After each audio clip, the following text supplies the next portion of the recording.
Buenos días, mis queridos hermanos. Le ruego a nuestro Dios que nos envíe su Espíritu, que nos capacite para poder entender su verdad, su realidad, su perspectiva. Hoy vamos a tratar de entender la segunda parte de esta reflexión, recurrir a la fuente de la fuerza.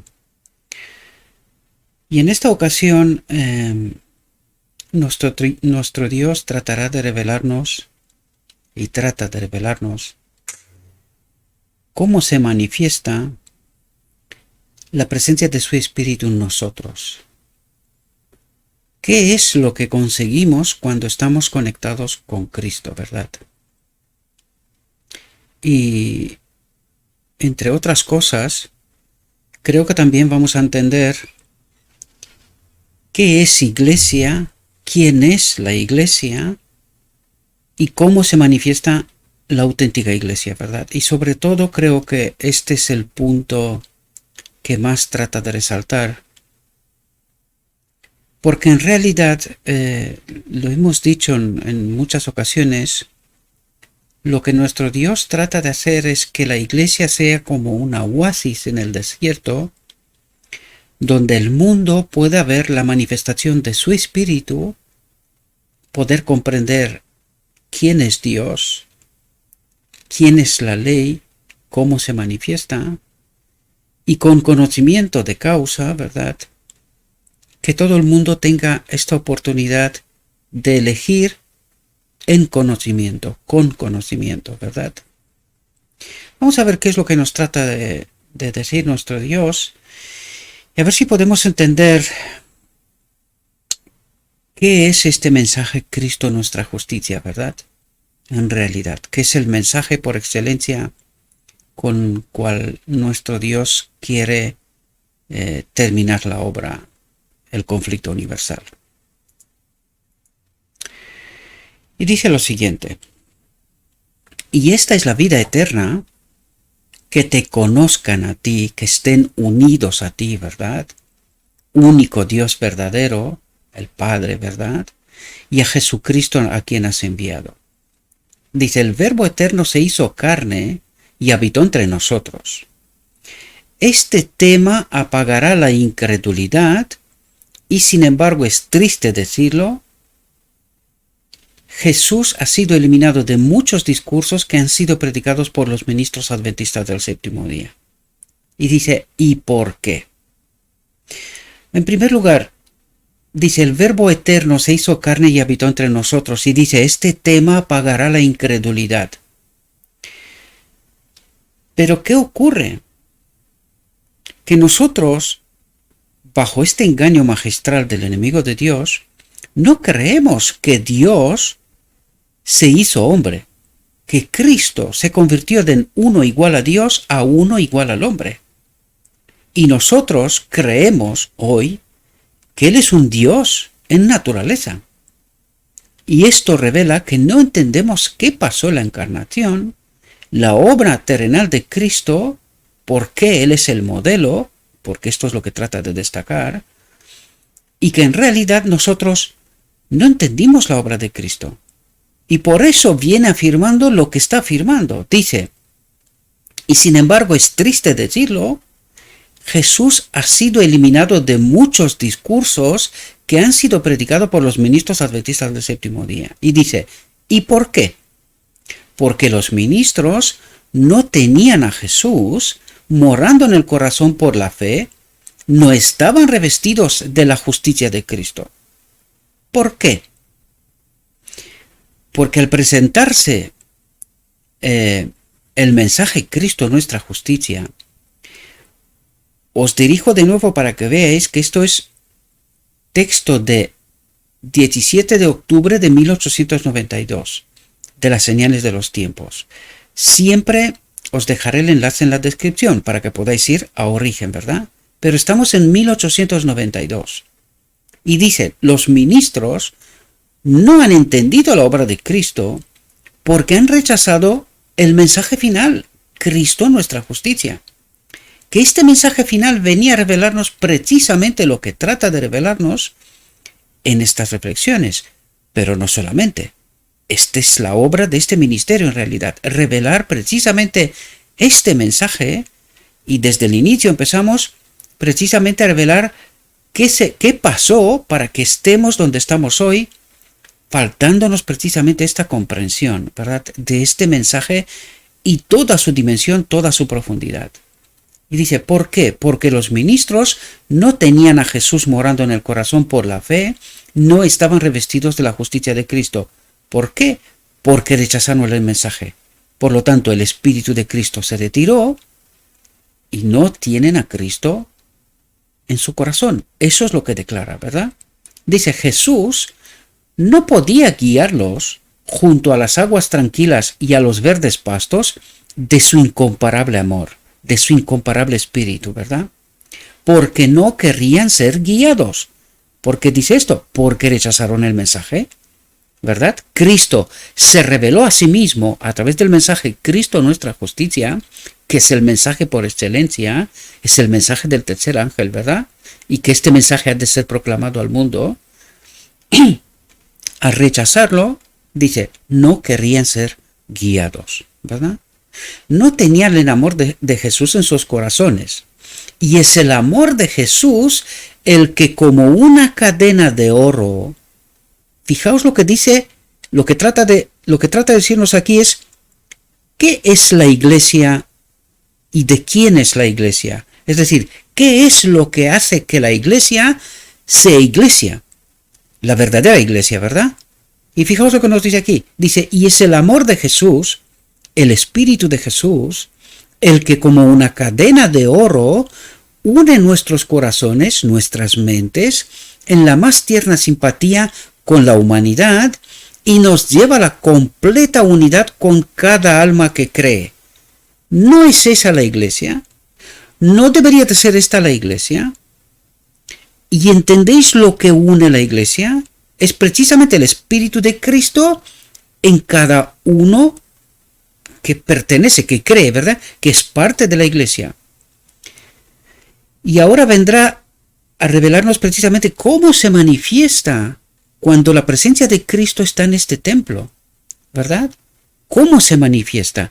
¿Qué es lo que hace que la iglesia sea iglesia en contraste con lo que está pasando en realidad?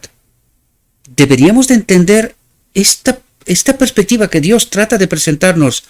¿Cuál era su proyecto, su perspectiva, su plan con esta iglesia? ¿Y cuál es la desgraciada realidad? ¿Verdad? Nos presenta y nos coloca en este contraste para que podamos entender qué perspectiva tenía Dios, qué plan, qué proyecto y cuál es la realidad, ¿verdad? ¿Cuánto hemos caído? ¿Verdad?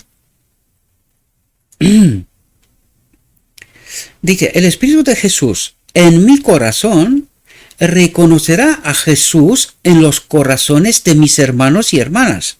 Dice, reconocerá. Por lo tanto, cuando el Espíritu de Cristo se encuentra con el Espíritu de Cristo del otro hermano, ¿cómo se comporta? ¿Cómo se manifiesta? ¿Verdad? Y eso es lo que trata de ayudarnos a comprender. ¿Cómo se manifiesta el Espíritu de Cristo cuando yo, teniendo a Cristo, me encuentro con un otro hermano que tiene a Cristo? ¿Cómo se manifiesta? ¿Verdad? Y dice, nuestras oraciones y esperanzas son una sola. ¿Cuál? Cristo nuestra justicia. Esto debería de ser nuestra oración y nuestra esperanza. Cristo nuestra justicia en realidad. Porque ¿cómo llegamos a la boda del Cordero? Precisamente comprendiendo este mensaje. Precisamente comprendiendo qué es la justicia de Cristo para mí. ¿Verdad? Dice, Cristo dijo a sus discípulos, y fijaos que está tratando de ayudar a comprender este marco de la iglesia. ¿Cuál era la perspectiva que Dios tenía, el plan, el proyecto para este mundo y con su pueblo, con su iglesia, ¿verdad? Dice, Cristo dijo a sus discípulos, amaos los unos a los otros como yo os he amado. Se coloca como ejemplo, ¿verdad? Seguidme, haced lo que he hecho yo, ¿verdad? Dice, ¿se cumple este mandamiento? ¿Nos amamos unos a otros con este amor desinteresado que Jesús ha manifestado por nuestras almas? Dice, si somos de Cristo, seremos uno, como Él es uno con el Padre. ¿Entendéis lo que nos revela aquí? Justamente el principio, cómo gobierna Dios su reino, ¿verdad? Seremos uno como Cristo es uno con el Padre, en el Espíritu. Por lo tanto, ¿cómo se manifiesta este Espíritu en nosotros, verdad? Dice, Jesús tomó la naturaleza de la humanidad para revelar al hombre un amor puro y desinteresado, para enseñarnos a amarnos unos a otros. Enseñarnos en realidad qué, queridos. ¿Cómo se manifiesta la ley? Este principio eterno, ¿verdad? Que el propósito eterno de Dios, que Él habita en todo ser creado. Y cuando Él habita, de nosotros fluye amor desinteresado. Eso es lo que nos dijo aquí. Jesús tomó la naturaleza de la humanidad para revelar al hombre un amor puro y desinteresado, para enseñarnos a amarnos unos a otros. Ahora, entendiendo este principio, cómo se manifiesta el Espíritu de Dios en nosotros, vayámonos a la realidad. ¿Qué es lo que ocurre en medio de la iglesia, del pueblo de Dios? ¿Se manifiesta este espíritu o se manifiesta un otro espíritu? Buscamos puestos, estar mejor que nuestros hermanos, que seamos mejor vistos. Es decir, manifestamos el espíritu de este mundo de competitividad, de estar en los primeros lugares, ¿verdad? Que se nos vean. Lo único que nos faltaría es que nos demos publicidad. Alguno también lo hace, ¿verdad? Se promueve a sí mismo de una manera sutil, ¿verdad? Dice, el poder de un Salvador que siempre permanece es mayor ahora que nunca, porque las urgencias son mayores. Estamos al final del tiempo, estamos en el día de la expiación, ¿verdad? Dice, y sin embargo, somos débiles en la vida espiritual y en la experiencia. Oh, cuánto hemos perdido como pueblo por nuestra falta de fe. Hemos sufrido la pérdida de nuestras propias almas, dice. Hemos sufrido la pérdida de nuestras propias almas y hemos fallado en revelar a los demás. ¿No es este el propósito de la iglesia? Revelar los encantos de Cristo. Cristo nuestra justicia, ¿verdad? Con nuestras palabras y en nuestro carácter, lo que Cristo es y será para todo aquel que venga a Él creyendo. Porque ahora nos damos cuenta que coloca el contraste de qué deberíamos de ser con el primer párrafo y coloca el segundo el contraste de qué hemos perdido, qué es lo que somos en realidad. Y fijaos la gravedad de la situación. Dice, hemos sufrido la pérdida de nuestras propias almas porque Cristo no nos acompaña al rechazar el mensaje, ¿comprendéis? Y hemos fallado en revelar a los demás con nuestras palabras y en nuestro carácter, es decir, con nuestra vida, con nuestra acción, ¿verdad? Con lo que debería de ser la iglesia, lo que Cristo es y será para todo aquel que venga a Él creyendo. Porque la gente viene a la iglesia. ¿Y qué es lo que ve? Este otro espíritu, ¿verdad? Los llamamos por el mensaje del Evangelio, pero cuando viene a la iglesia, ¿qué es lo que ve? Un otro espíritu.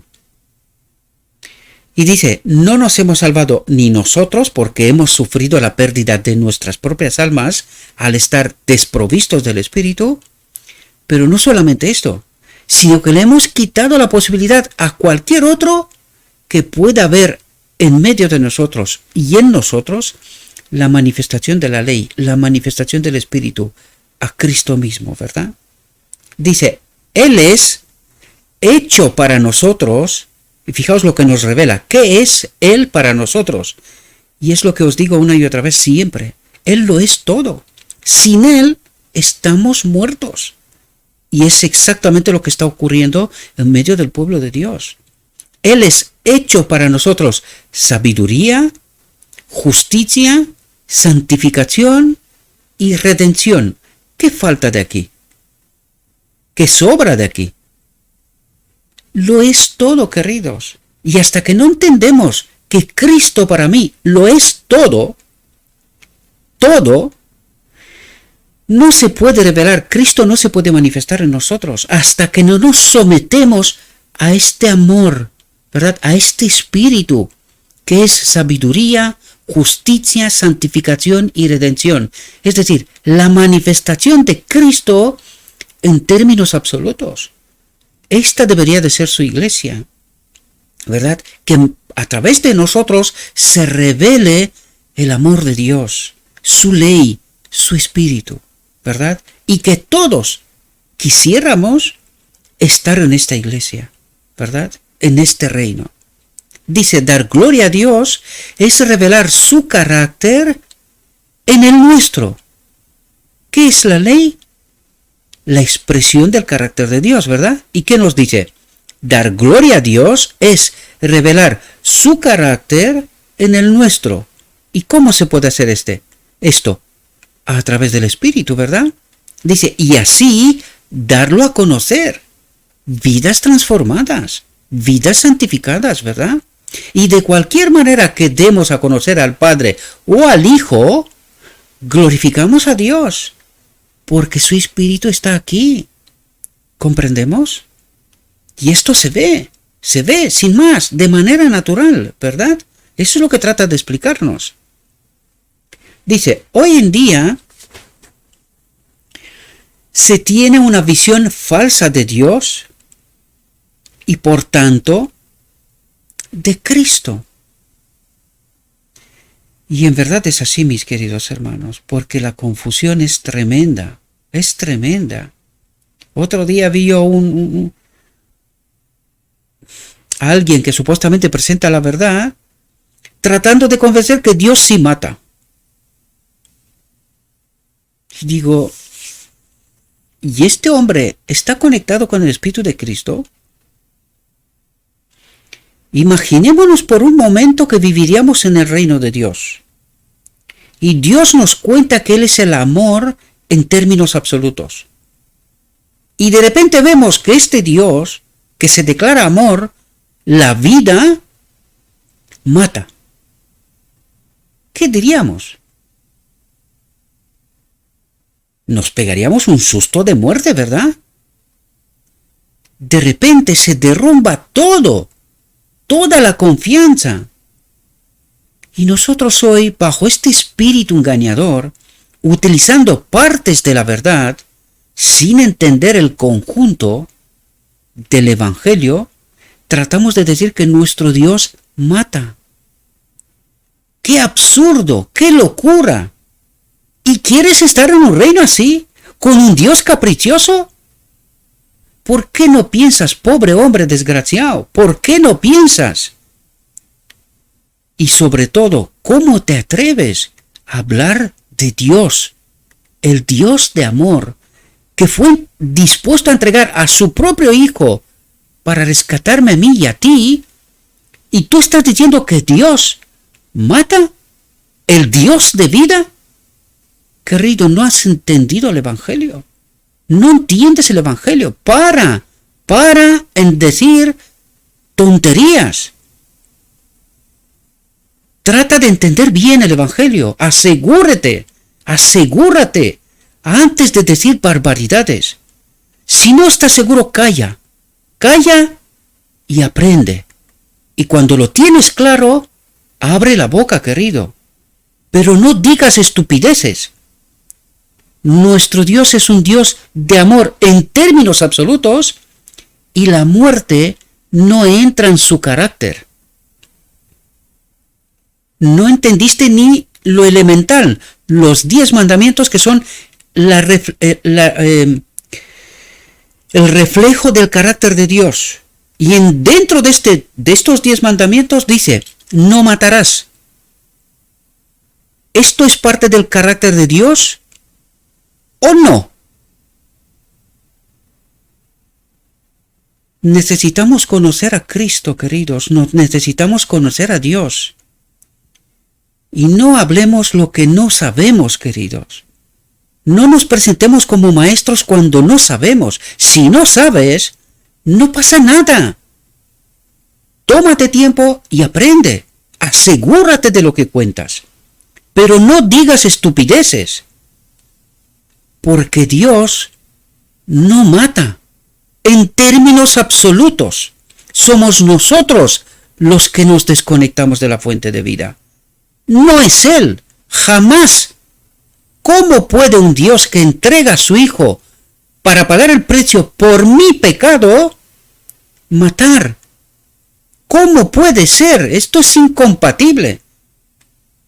Necesitamos entender la profundidad del Evangelio, conocer a Dios, unirnos a Él. Esto significa conocer, unirnos a Él. Y es entonces cuando lo conocemos. ¿Y qué es lo que nos acaba de decir? ¿Cómo se manifiesta su presencia en este templo? ¿Entendemos lo que nos cuenta?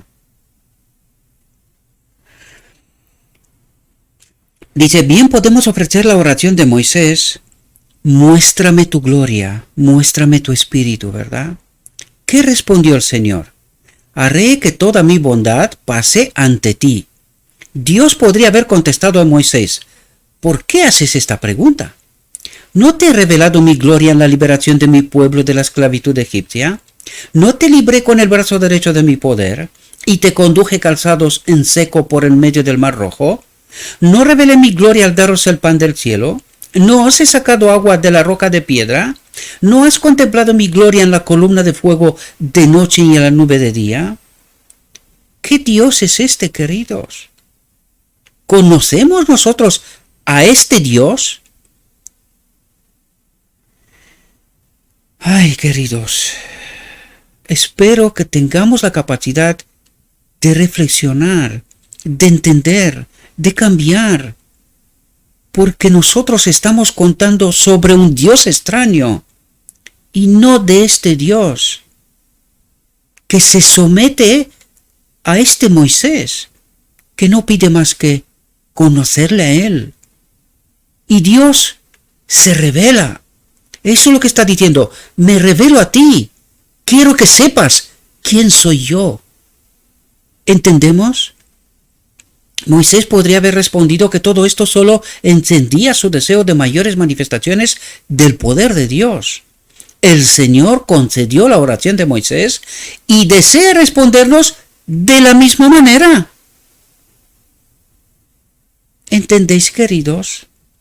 Necesitamos que nuestras percepciones se agilicen, dice, que nuestros corazones se ensanchen, para que podamos comprender su gloria, su presencia, su espíritu, la ley del gobierno de Dios, su bondad, su perdón, su paciencia, su amor inefable.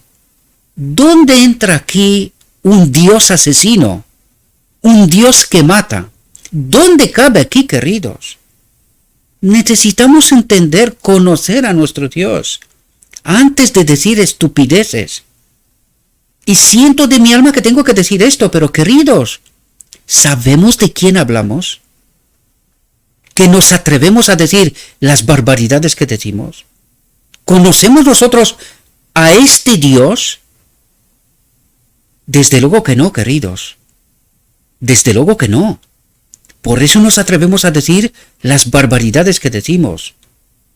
Yo me lo pensaría mucho antes de atreverme a semejante barbaridad. Y el Señor pasó delante de él y proclamó: el Señor Dios misericordioso, precioso rayo de luz del sol de justicia y clemente, otro rayo brillante de la luz del mundo, paciente y abundante en bondad y verdad. Abundante en bondad y verdad. ¡Oh, qué destellos de su gloria!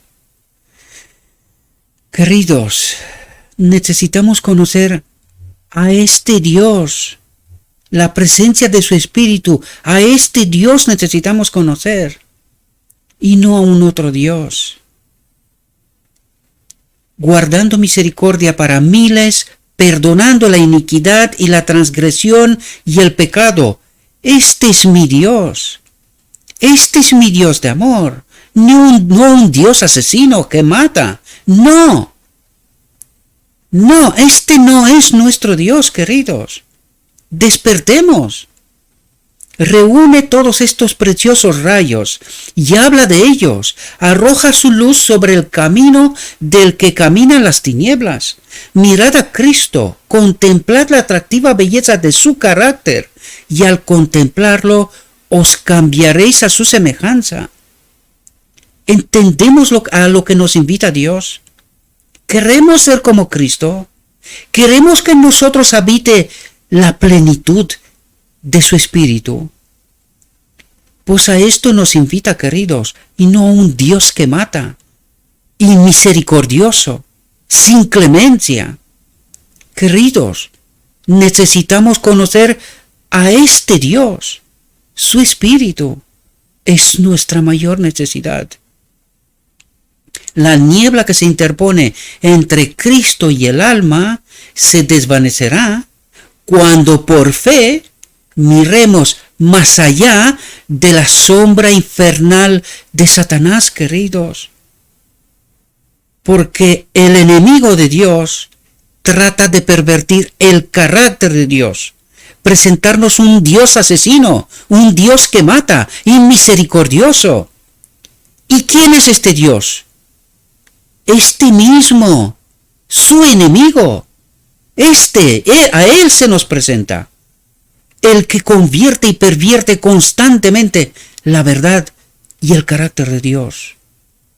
Dice, y veamos la gloria de Dios en su ley, en su espíritu, y la justicia de Cristo, como Cristo se entregó como el Cordero de Dios para perdonar el pecado del mundo, un mundo separado de Dios.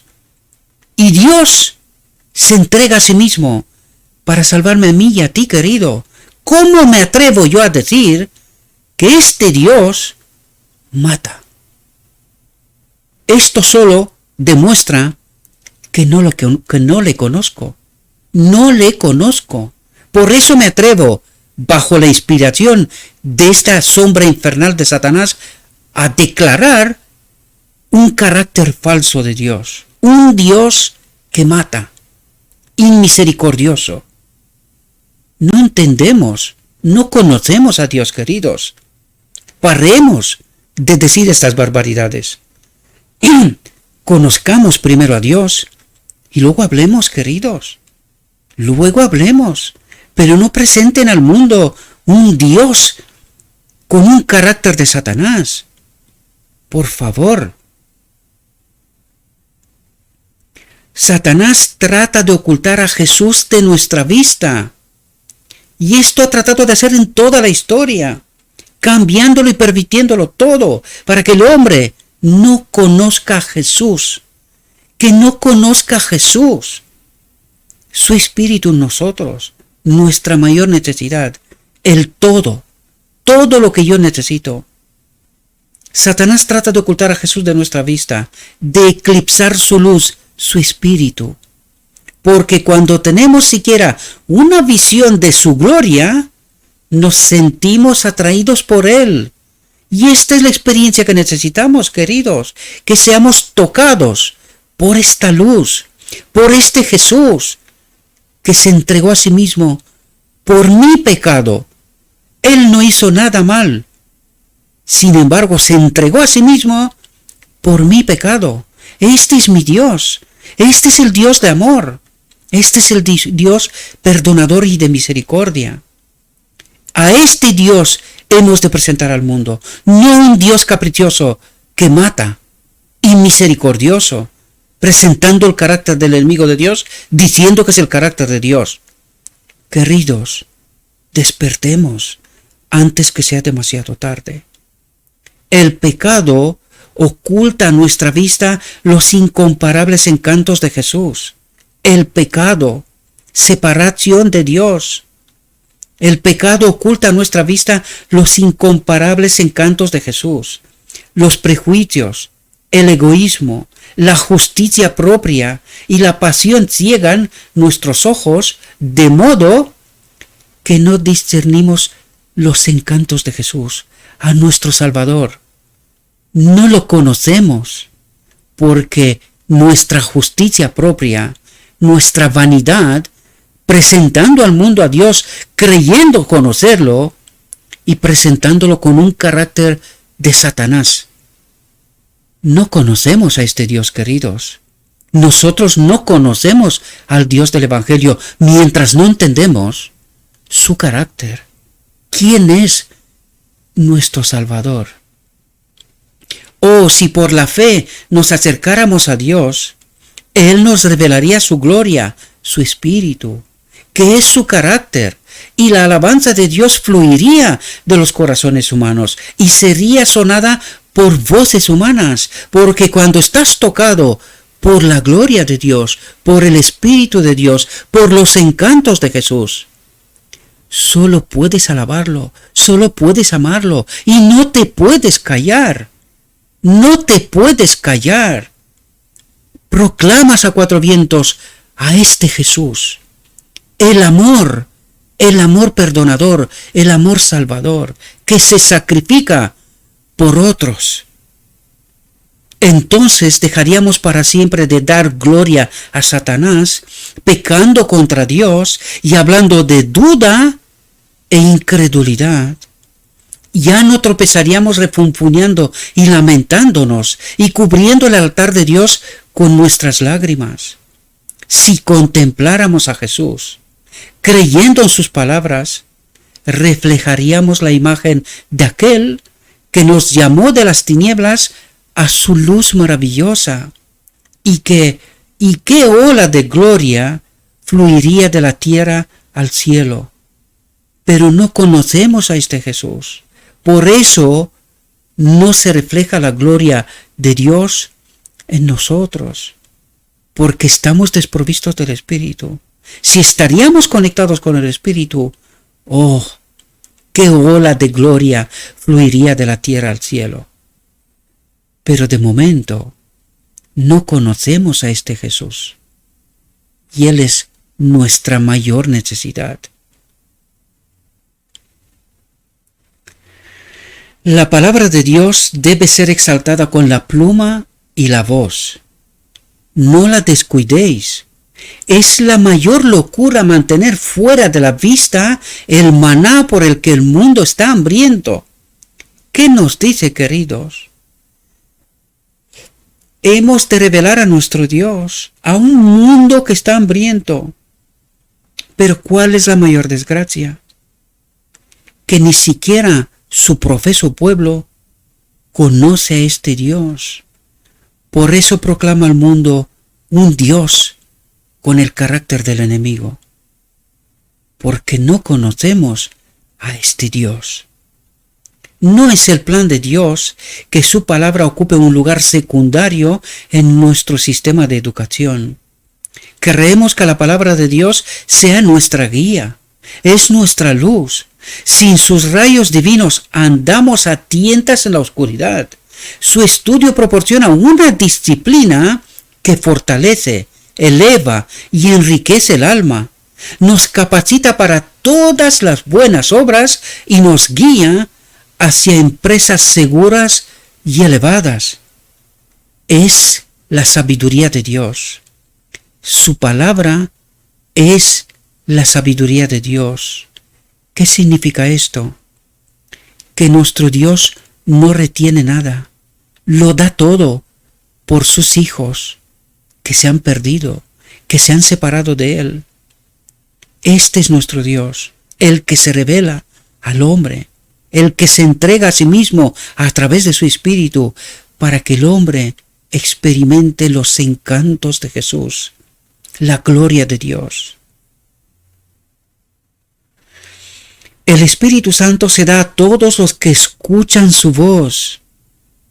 Y esto es clave, mis queridos hermanos. Escuchar la voz de Dios y no la voz de un extraño, creyendo que es Dios. Esto es sumamente importante. El Espíritu Santo se da a todos los que escuchan su voz. ¿Cómo? A través de la palabra, queridos. Es un purificador, un santificador. ¿Quién? La presencia del Espíritu Santo, Cristo mismo. ¿Ahora entendéis el día de la expiación? ¿Entendéis qué templo ha de ser purificado? Es un purificador, un santificador. Ningún alma está a salvo sin él. Ningún alma está a salvo sin él, pues todos luchan con defectos naturales de carácter, con tendencias pecaminosas. ¿Quién será tan insensato como para pensar que puede luchar solo contra enemigos que le han superado una y otra vez? El corazón necesita ser constantemente ablandado y sometido por el Espíritu de Cristo. ¿Entendéis la obra del día de la expiación? Espero que sí, mis queridos hermanos. En contacto con el mundo, o incluso con lo que tiene que ver con el avance de la causa de Dios, el corazón se endurece y se vuelve egoísta. ¿Por qué? Porque cree saber, pero no experimenta, no conoce, solo cree saber. A menos que se ponga constantemente en contacto con el corazón, la mente del amor infinito. ¿Entendemos nosotros la profundidad de lo que nos está diciendo? Dios se comparte a sí mismo a través de su Espíritu. Y dice, y así nos ponemos constantemente en contacto con el corazón, con la mente del amor infinito, del Padre. Entendemos que Dios se nos revela y que no tiene nada escondido para nosotros. Es su palabra, queridos. La creemos, la entendemos, conocemos a este Dios. La conciencia se vuelve insensible y débil cuando descuidamos la recepción de los rayos del sol de justicia. Aquellos que se halagan a sí mismos de que pueden ocupar su tiempo con seguridad en los negocios, sin tener temporadas especiales de oración, tiempo especial de oración quiere decir, ya sea en público o en privado, sin obtener fuerza espiritual de la fuente de toda luz y poder, están bajo un engaño del enemigo. Sin Cristo no somos nada, no podemos hacer nada, no entendemos el Evangelio, no entendemos nada, queridos. A este Cristo necesitamos experimentar. Dice, todos deberían temer, aceptar y ocupar cargos de responsabilidad, ministerios, dentro de la iglesia, fuera de la iglesia, sin una consagración diaria y horaria, cada hora, a Cristo. Una entrega total de la voluntad a Dios. Una entrega total de la voluntad a Dios. Deberían temer encontrarse con tentaciones, a menos que sus almas estén bajo la gracia transformadora de Cristo y estén decididos a preguntar a cada paso, queridos, ¿es este el camino del Señor? A preguntar, Señor, ¿qué quieres que haga? Y no creer saber, sino que en cada paso someternos a Él. Señor, ¿cuál es tu voluntad?